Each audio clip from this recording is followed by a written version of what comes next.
ಕಾರ್ಲಾಗ್ most wanted naxalite Shrimati alias Unnimayan ಪೊಲೀಸರು ಎತ್ತೊಂದು ಬೈದಿರು.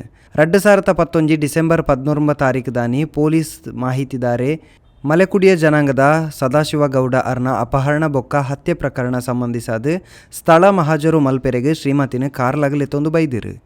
ಸುಮಾರು ವರ್ಷದ ಕರ್ನಾಟಕ ಬೊಕ್ಕ ಕೇರಳ ರಾಜ್ಯದ ಪೊಲೀಸ್ ತಕ್ಲೆನ ಕಣ್ಣು ತಪ್ಪಾದ ಪೋಂದಿತ್ತನ ನಕ್ಸಲ್ ನಾಯಕಿ ಮೂಲತಃ ಶೃಂಗೇರಿ ನಿವಾಸಿ ಶ್ರೀಮತಿ ಅಲಿಯಾಸ್ ಉನ್ನಿಮಾಯ ಕರಿನ ನವೆಂಬರ್ 7 ತಾನಿ ಕೇರಳ ಪೊಲೀಸ್ ತಕ್ಲಿಗೆ ತಿಕ್ಕದು ಬುಡ್ದಿತ್ತಲು. 5 ಬೊಕ್ಕ ಮೂಲು ಕೇರಳ ಜೈಲಿಡು ನ್ಯಾಯಾಂಗ ಬಂಧನ ಇತ್ತಲು. ಶೃಂಗೇರಿ ತಾಲೂಕದ ಬೆಳಗೋಡು ಕೊಡಿಗೆದ ನಿವಾಸಿ ಆದಿಪ್ಪುನ ಶ್ರೀಮತಿ ಕೇರಳ ಕರ್ನಾಟಕದ ಗಡಿ ಬಾಗುಡು ಆಕ್ಟಿವ್ ಆದಿತ್ತಲು.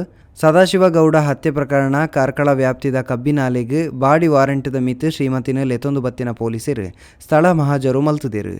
ಶ್ರೀಮತಿನ ಮಿತ್ ರಾಜ್ಯದ ಬೇತೆ ಬೇತೆ ಠಾಣೆಲಿಡು ಒಟ್ಟು 9 ಪ್ರಕರಣಗಳು ಉಲ್ಲ.